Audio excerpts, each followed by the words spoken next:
going to be talking about how to set up a leader and follower and the configurations, edits, etc. that we need to do in order to get that to work. So just to preface this video a little bit, I'm not going to go into extreme detail of what all you can do. I'm not going to show how to do certain things because I want to keep this video down to a certain length.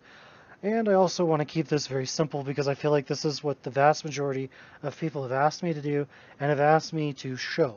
If you guys are interested in learning more, I will be happy to make more videos in the future. However, for now, I'm just going to leave it very simple and keep it along these lines. So, the first thing we need to do is edit our leader's character configuration file.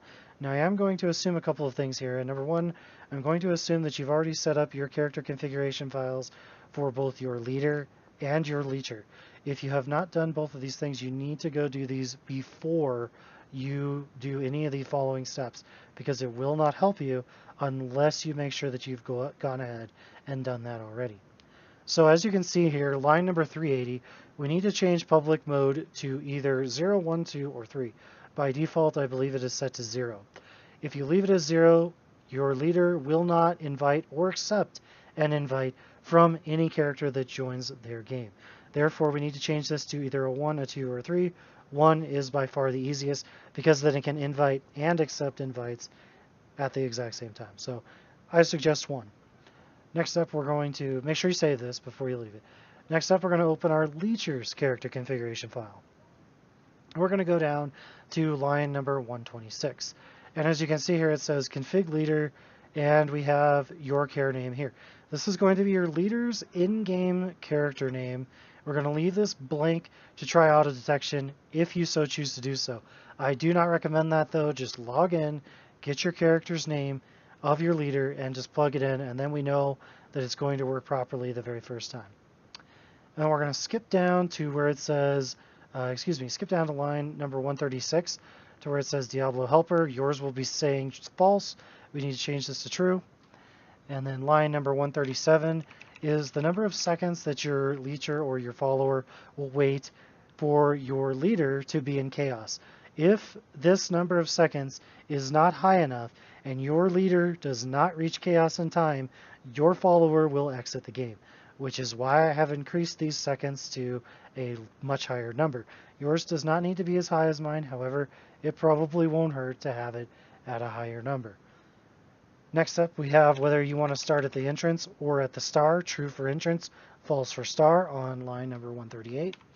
Line 139 is whether or not you want your follower to go ahead and skip to the entrance of chaos and start killing the things around it and then wait for the leader or not. If you want your leecher to do that, go ahead and hit true. If you do not want your leecher or follower to do that, make sure that you hit false, or type in false, or type in true, I should say. Below that, we have Diablo helper.skip if Baal. This is not really going to be something we're going to go into. The reason for this is pretty obvious. We're not going to have any characters that should be going ahead of each other. If you do, this may be useful to you. I'll leave that up to you guys to interpret as you will. Let's skip down to line number 145, and we have scripts.Baal helper equals either true or false if you want to do Baal or not. As you can see, I've set mine to true.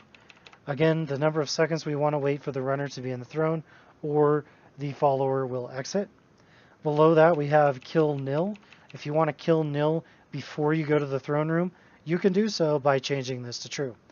If, for example, you're not going to do Diablo, but you're going to do Baal, you could set this option to true, and your follower will go and quickly dispose of Diablo and then go to the throne room shortly after. Do not enable this option if both the leader and the leecher, or even just the leader, are going to go into Diablo and kill him, because you could get an error and you could have a failure for the leecher to continue on after that.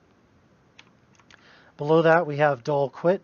If you change this to true, if there are dolls present in the throne room, which are those nasty little buggers that explode when they hit you, or when they die, and they typically kill squishy characters, set this to true. I like to leave it to true because even if I die 1 out of 100 times, it could be that 100th time that I'm on level 98 and I lose 2 or 3 works worth of experience. So personally, I recommend turning it to true.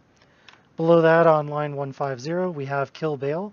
If you want to kill Baal, turn this to true. If you do not, turn it to false. And then last but not least, we have Baal helper.skipTP. Again, if you want your leader or your, excuse me, not your leader, your follower or your leecher to skip ahead of the leader and kill stuff in the throne, you can do so by turning this to true. I just leave mine on false because for the throne, I like to have both of them kind of clearing out and helping. It's up to you. You can do it either way. And then go ahead and make sure you save that. Now, we need to edit one more file real quickly, and that is going to be your d2botfollow.dbj. It's located in Kolbot, d2bs, and then in Kolbot once more, and you should see it here. This is subject to change. In the future, these files may change their locations, but the file name should be exactly the same. Open this with Sublime Text or Notepad++, whichever you prefer. As you can see here, I have this set up for Notepad++. It doesn't really make any difference. Just make sure that you edit this file.